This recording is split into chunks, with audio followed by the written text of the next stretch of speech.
મંત્રી શ્રી નરેન્દ્રભાઈ મોદી નાના હતા ત્યારથી રોજ સવારે ઉઠીને આકાશ જોવે અને તારાઓ જોવે. અહીં બેઠેલા કદાચ 90% તો સવારના આકાશના તારા જોયા જ નહીં હોય. સવારે સૂર્યોદય પહેલા આકાશમાં તારા હોય એ તમને ખબર છે?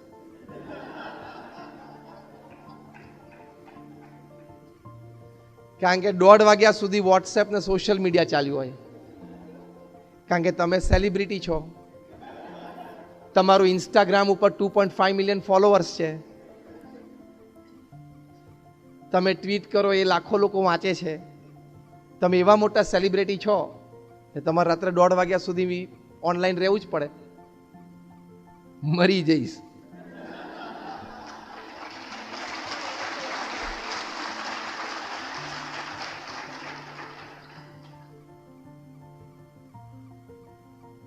અને કોક ટ્વીટ કરે, લાખો લોકો ટ્વીટ કરે, એમાં આપણે શું જોવાનું? એની રીતે છે, આપણે આપણી રીતે છે. જેની ટ્વીટ વાંચો છો તમે એવા થવાનું નક્કી કરો ને તો ટ્વીટ પૂરી થઈ ગઈ. તમે જેને ફોલો કરો છો એવા તમે થવાનો પ્રયત્ન કરો ને એટલે ફોલોઈંગ પૂરું થઈ ગયું. આપણે કંઈ એવું અભિમાનમાં નથી રાખવું કે લોકો મને ફોલો કરે, પણ આપણે જેને ફોલો કરે જેવા આપણે થવું છે. એટલે એક્સલન્સ કેળવવાનો પ્રયત્ન કરવાનો જ. તો નરેન્દ્રભાઈ મોદી બહુ નાના હતા ત્યારથી સવારના પરમાં આકાશમાં જોઈને, તારાઓ જોઈને હંમેશા પોતાની જાતને કહેતા કે મારે પણ ત્યાં ચમકવું છે. રોજ બોલતા એ મારે પણ ત્યાં ચમકવું છે. કેટલું સરસ વાક્ય છે. That is called excellence in your performances. અને જો ચમકે છે તો એવા શુભ સંકલ્પ સાથે ઇંગ્લેન્ડમાં બિગ બેન ટાવરના ગાર્ડન્સમાં એક સ્વીપર હતા. રવિવારે બપોરે એના નાના બાળકને પણ એમ થયું, 10 વર્ષનો હતો, કે ચલો પપ્પા સાથે હું પણ જાઉં. એ ત્યાં ગયો અને એના ફાધર વાળતા હતા ગાર્ડન. વિન્ટર ટાઈમ હતો એટલે બપોર 11-12 વાગ્યા પછી થોડુંક પેલું તેજ અથવા તો થોડુંક ગરમી શરૂ થાય પછી વાળી શકે. એટલે એમને ત્યાં વાર્તા હતા ત્યારે પેલા નાના બાળક ત્યાં બેઠો હતો. એને બિગ બેન ટાવરમાં 12 વાગ્યા એટલે ડંકા શરૂ થયા. પહેલો ડંકો વાગ્યો ને એને સાહજિક સ્ફૂર્ણા થઈ. એનું નામ વેલિંગ્ટન હતું. એને એવું બોલ્યા સાહજિક કે Wellington will become the mayor of London. બીજી વાર બેંગ વાગ્યો ને Wellington will become the mayor of London. એમ 12 વખત ડંકા વાગ્યા અને 12 વખત એ નાનો બાળક બોલ્યો કે Wellington will become the mayor of London. And really at the age of 22, Wellington became the mayor of London. એક સંકલ્પ લઈને ચાલો, રોજ ઘૂંટો તો તમને હ્યુમન માઇન્ડની એક કેપેસિટી, એક natural gift to all human minds A explore થશે કે if you decide something and repeat in your mind every day that I want to do this, I want to achieve this, તો કુદરતે એવી system ગોઠવી છે કે એ સંબંધી ઘણા વિચારો, એ સંબંધી ઘણી બધી એનર્જીઝ તમારી એમને બહાર આવશે. પણ સંકલ્પ નહીં હોય ને રોજ એ સંકલ્પ મનમાં ઘૂંટશો નહીં ને તો ઘણી બધી લેટન્ટ આઈડિયાઝ અને એનર્જીઝ અને ટેલેન્ટ્સ એ અંદર ને અંદર ધરબાયેલી રહેશે, બહાર આવશે જ નહીં. In the year 2002, at the age of 52, the newly put Chief Minister of Gujarat, Narendrabhai મોદીએ નક્કી કર્યું કે હવે મારે અંગ્રેજીમાં કોઈક દિવસ બોલવું પડશે. 2002માં એમણે અંગ્રેજી શીખવાનું શરૂ કર્યું. As chief minister of Gujarat he started his tuition classes. જે એમને ભણાવતા તે પરિવારને હું ખૂબ સારી રીતે ઓળખું છું, કારણ કે BAPS સંસ્થા સાથે સંકળાયેલો પરિવાર છે. રોજ સવારે 7 થી 8:15 સવા કલાકે ઇંગ્લિશ ભણતા.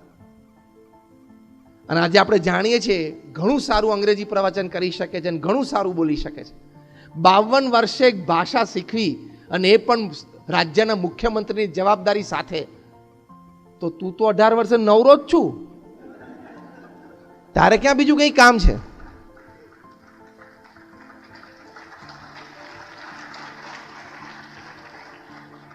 Can't you excel? Yes or no? You can excel. People at this age can do. તમને આશ્ચર્ય થશે મારી પાસે ટાઈમ્સ ઓફ ઇન્ડિયાનું કટિંગ પણ છે,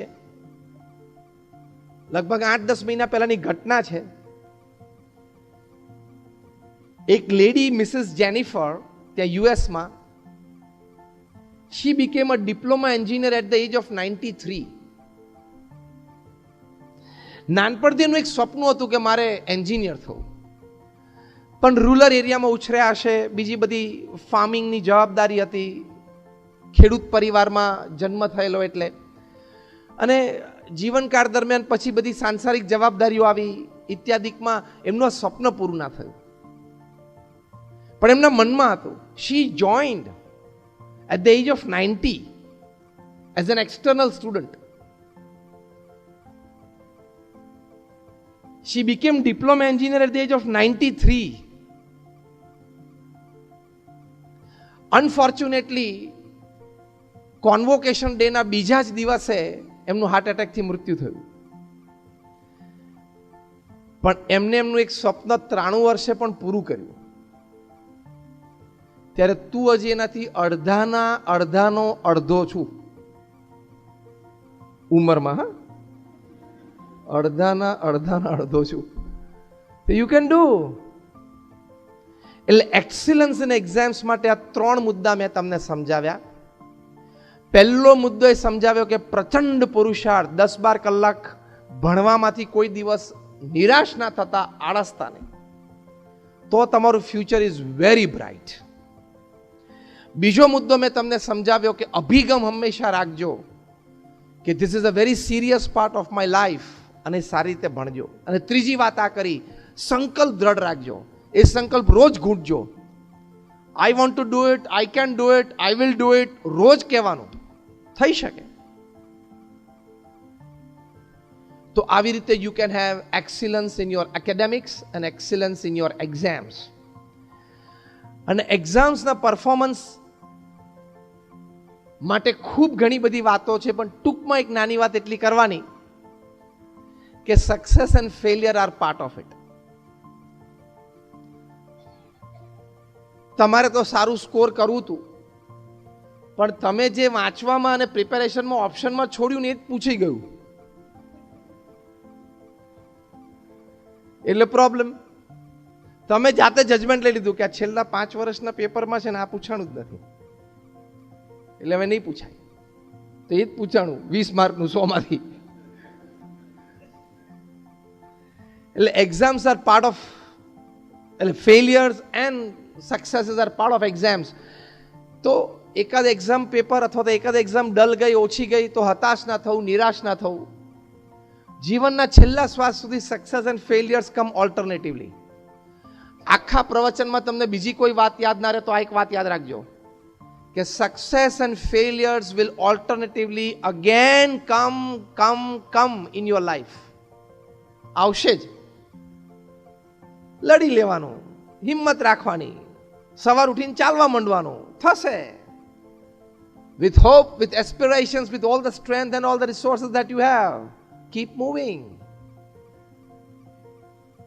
એ જ તો જીવન છે. That is how now is the bridge from exams to excellence. Exams to excellence એટલે શું? Chapter 1 is excellence in your exams, and exams to excellence એટલે by your exams, by your qualifications, by your academic achievements, by your experiences, you live an excellent professional life, you live an excellent personal life, you live an excellent family life, you live an excellent social life. That is your exam to excellence. Am I right? એ પછી next course શરૂ થાય. એટલે તમે સારી રીતે exams આપીને સારી રીતે ઉત્તીર્ણ થયા અને સારા કોર્સીસ તમે કર્યા અને સારી રીતે તમારી પાસે ડિગ્રીઝ હોય.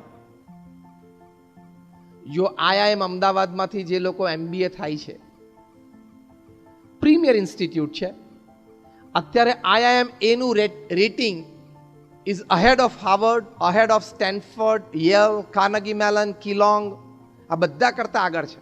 Is the number 1 B school of the world, IIM Ahmedabad. સીધા 70 લાખ 80 લાખ 1 કરોડના પગાર ઉપર છોકરાઓ બેસે છે. 22 વર્ષનો છોકરો હોય દુબઈમાં 1 કરોડના પગાર ઉપર બેસવાનું ફ્યુચર કેવું થઈ જાય? કેવા લોકોને મળે, કેવા કામ કરે, કેવા પ્રોજેક્ટ્સ એના હાથમાં આવે. તો એવી સારી ઇન્સ્ટિટ્યૂટમાંથી ભણવું છે એવો એક સંકલ્પ તો રાખો કે ખૂબ સારી ઇન્સ્ટિટ્યૂટમાંથી માટે ઉત્તીર્ણ થવું છે અને પછી યોર એક્સિલન્સ જર્ની સ્ટાર્ટ્સ. તો એ એક્સિલન્સ જર્ની શરૂ કરવા માટે આ એક બેઝિક પાયાના વિચારો આપણે હૃદયમાં ખૂબ દ્રઢ કરવાના. Because you can always grow from વેરેવર you are. તમે અહીંયા બેઠા છો, કોકને 45%, કોકને 50%, કોકને 70, 80 ને 90% પણ હશે. પણ વેરેવર you are today, tomorrow you can improve. Do you believe this? Wherever you are today, one step ahead, tomorrow you definitely can improve. Move one step ahead.